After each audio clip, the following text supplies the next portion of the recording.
guys, welcome back to another session of Sprint X, the ultimate countdown.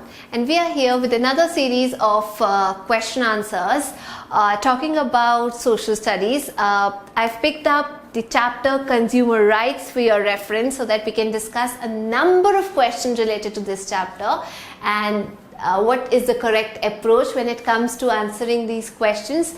So without wasting any time, let's get started with this chapter. So before I jump onto this chapter, I want to bring to your notice 3-4 important pointers that you can probably keep in mind before you kickstart with this answer. So the very first important point is we celebrate National Consumer Day on 24th of December. So we celebrate National Consumer Rights Day this day, whereas the World Consumer Rights Day is celebrated on 15th of March. So these are the 2 points that we celebrate: World Consumer Rights Day, whereas this is for the National Consumer Rights Day. The second important point apart from this is the government of India, in order to ensure that our 6 consumer rights are protected. You have 6 rights related to a consumers. Number 1 I'm going to talk is right to representation. That is the first consumer rights. The second consumer right, when we talk about the sets of 6 rights, is right to choose. The third one is right to safety. Yes, you have. Every consumer has a right to safety. That's when we count the consumer, talk about consumer rights. Then you have right to information. What is the fifth is the right to redressal, and the last, that is the 6th consumer right, is right to consumer education. Right, so it is right to consumer education. So in order to ensure that these 6 basic rights related to consumers are protected, our government, they came up with an important act, that is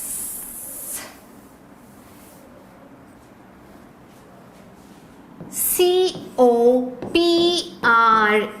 And can you guys guess in which year did we come up with this COPRA Act? That is Consumer Protection Act. Yes, this act was passed in 1986 to ensure that there is a proper mechanism for the consumer when we talk about right to represent in a consumer court or in a consumer forum. So it talks about it. It also ensures that there is a legal measure that has been taken by the government, put in place to empower the consumers, that they feel empowered, they feel confident when they go into the market, that yes, the government is going to take every step to ensure that their right is protected. Okay, so on that note, let's get started with the first question, that is explain. Okay, the question is explain various ways by which consumers are exploited by the producers or the wholesalers. Now, before you jump onto the question, did you actually realize that I've segregated the important points and then put the headings and then went around the explanation? For example, the very first point that you guys know is adulteration. When you mix and match and you do not provide the standard quality of the goods, is when you're trying to cheat the customer. Second is by ensuring that, okay, we are going to make false claims. That means about the durability, about the quality of the product through false advertisement, that, okay, you're going to turn, very healthy, you're going to go healthy, you're going to turn Aishwarya Rai by using all those creams, and you can use this lip balm, this lipstick, or boys can use this gel to, turn into Shah Rukh Khan overnight. So yes, these false claims, it's like you want to market your product, you want to sell out your product, and even following these steps, like you go on under measurement, like you don't measure the things correctly. It's all the ways. These are 3 ways in which you can probably expect that the consumer can be cheated. Then it's also important to highlight that using, black marketing, just keeping the stock of the goods to ensure that there is an artificial scarcity in the market, so that you can sell off the products at a much higher price later on, is hoarding and black marketing. Then substandard goods like adulteration anyway, or maybe inferior goods when it comes to electronics, just to ensure that you make more and more profit. You sell substandard goods, or maybe a high rise in the price automatically. When the seller wants to declare a very high price, it's going to impact the customers anyway. It's generally you change the prices over and over again to ensure that there's an artificial scarcity also, so you can take advantage of the situations, like how consumers are cheated. Then by offering duplicate articles, this is how we generally get cheated. It's like we are offered Chinese goods at times, like the duplicate articles, and we have to cross check it many times that okay, we are not being cheated this time. So that is when it comes to your exam also, you have to ensure that your source is really authentic, and you're not following any source that comes your way or any reference book that comes your way. It's like sticking to one particular source and going through the contents over and over again. That's going to help you. Okay guys, on that note, let's jump on to the next point, that is lack of safety devices. Often it's seen that when electronic applications are being, electronic devices are used, they don't follow the set of guidelines. There are incidents where accidents have actually taken place. So because of the lack of safety standards, a lot of accidents, a lot of consumers have faced problems.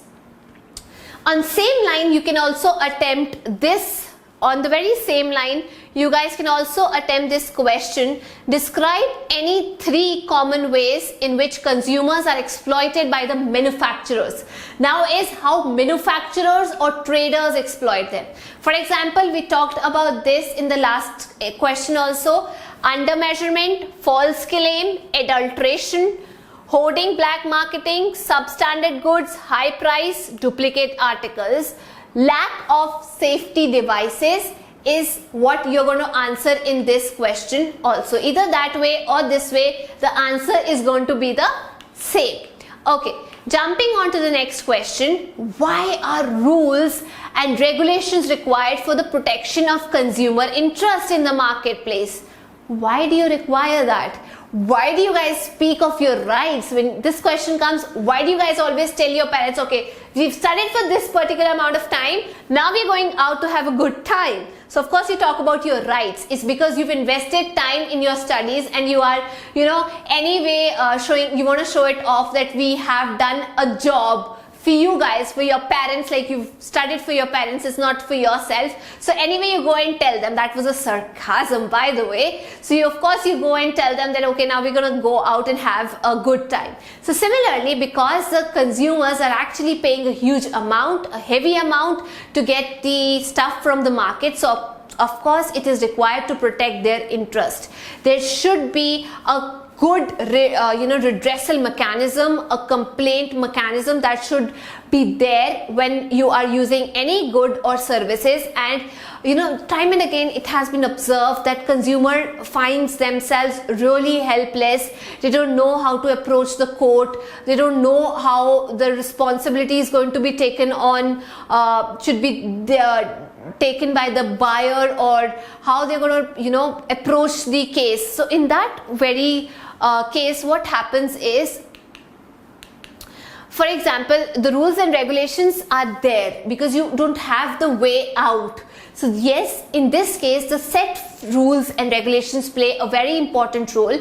They ensure that the consumer feels powerful, he feels empowered, and they have this in their at the back of their mind that whatsoever the case may be, they're going to get offered there's going to be a good remedy, there's going to be a good redressal system for that. So anyway, if they go and place any order, and if it does not turn out to be of a really good quality, there's a redressal system that the government is supporting. So that is the main objective. And also the second important point is that the businessman whose main objective is of making profit, so it is to ensure through these set of rules and regulations that the businessmen not only stick to the practice of making a lot of profit, but also ensure that the safety of customers is right there, is intact. All right, guys, and they don't try to loop the customers by coming up with dishonest advertisements.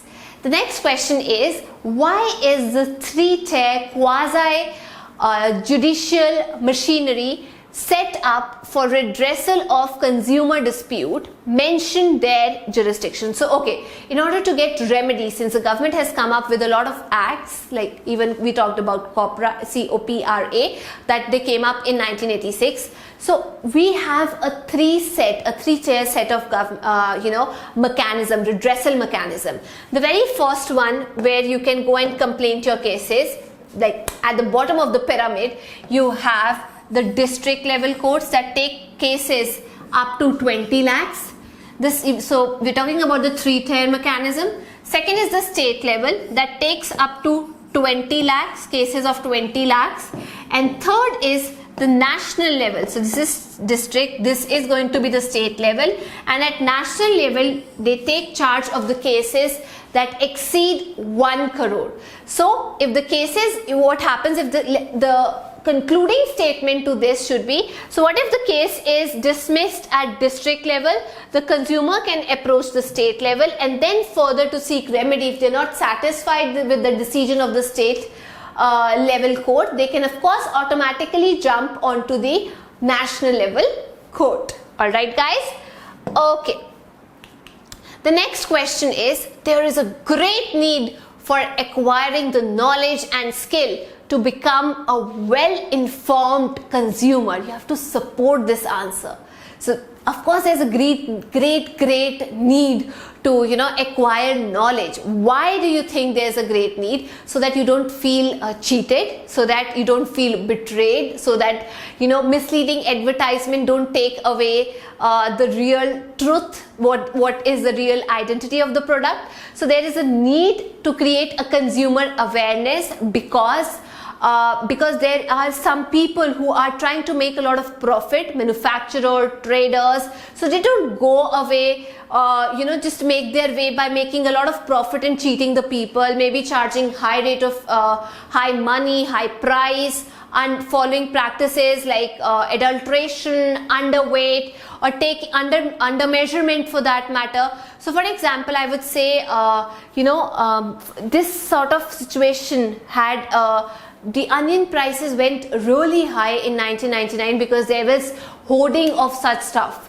So in order to ensure that situation like this can also come because of intentional purpose of hoarding, when you're keeping your stuff by yourself to ensure that there's an artificial scarcity. So all this can only be made, brought onto the public domain, in the public domain with a lot of, if the consumers have a lot of knowledge, if they're aware, and if they know what their rights are all about. The second point is the consumer awareness was also felt when traders they lack the basic I would say ethics to go around.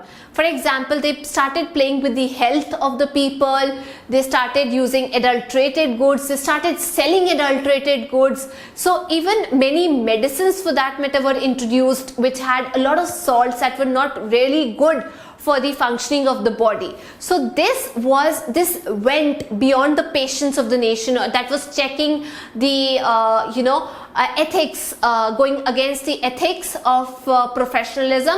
So that is why nobody has a right to play with your life. So it became very, very, very important to spread consumer awareness. So I hope this question is clear to you guys.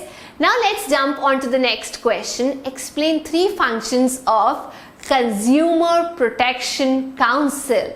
So of course the very first answer to this question is, see, Consumer Protection Council is an organization where consumers can probably seek redressal, where it's ensured that the consumers' rights are protected, where they can be ensured that yes, you're going to get remedy for the problem that you are facing. So what are the functions?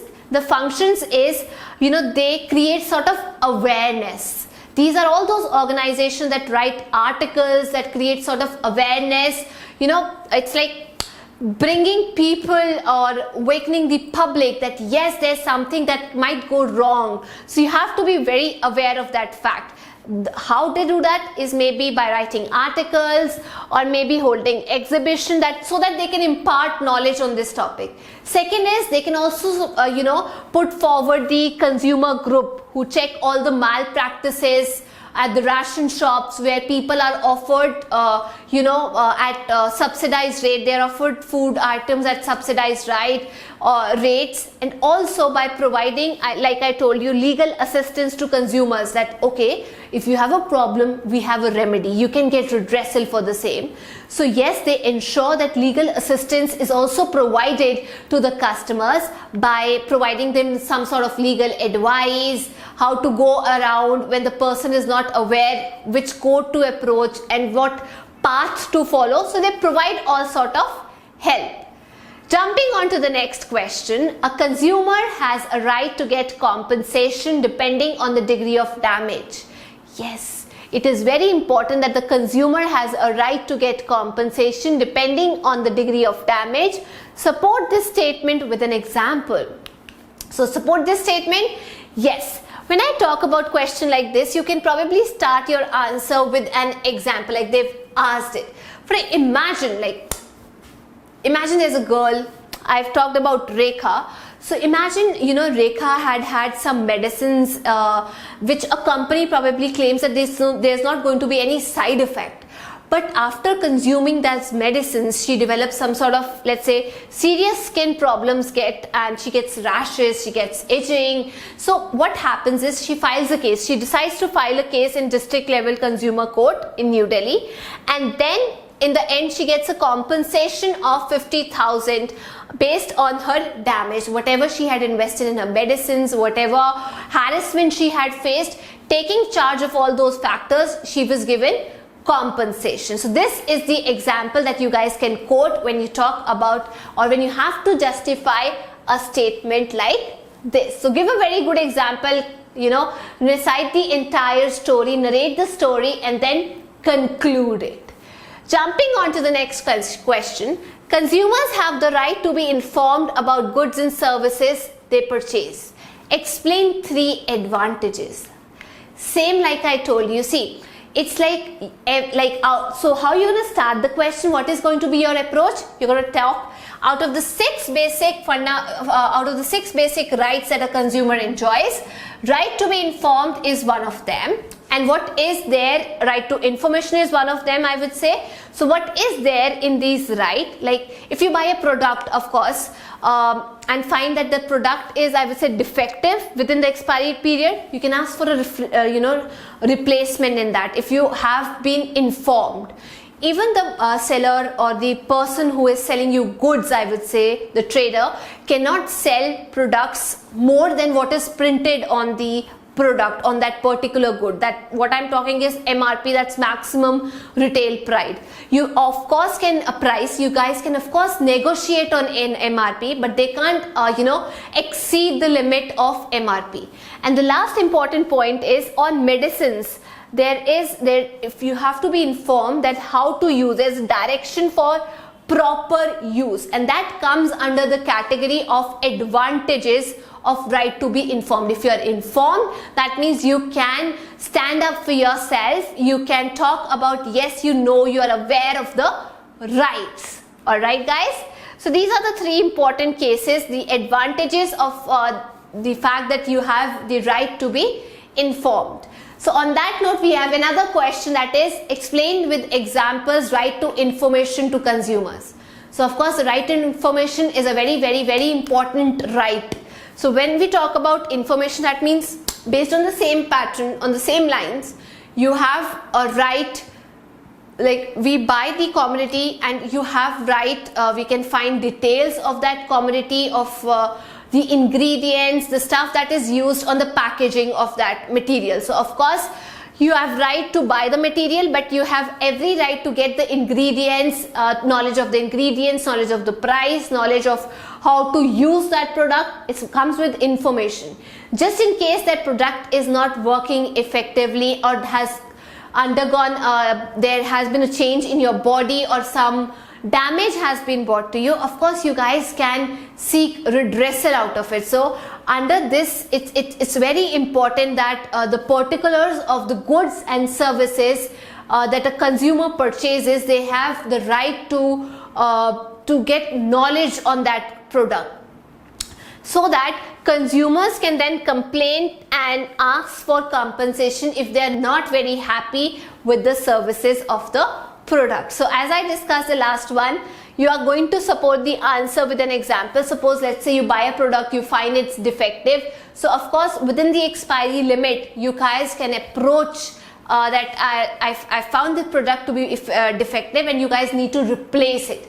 If you're not informed, you won't stand up for your rights. Similarly, you might get cheated or betrayed if you're not aware that the product cannot be sold over the maximum retail price. You guys can always go and negotiate on MRP, but no shopkeeper can sell you over MRP. That can only take place if you're not informed about your rights. And similarly, government has enacted RTI, right to information, to ensure that every, not the internal system, but every information is provided to the citizens. And it's a very, the government becomes really transparent and also, follows a very legitimate system in its approach. So these points you have to cover when you talk about RTI. So guys, on that note, I'm going to end this discussion here. To get the PDF link of the questions that we just discussed, you can get hold of the app and you can download the app from the description box below. Once you download the app, you guys can get the PDF, you can ask doubts, you can have study material, and you can also access other videos coming up next. So till the time we meet next, thank you so much for joining today's session. We will meet next very soon. Until then, take care, stay healthy, study hard. Bye-bye. Thank you.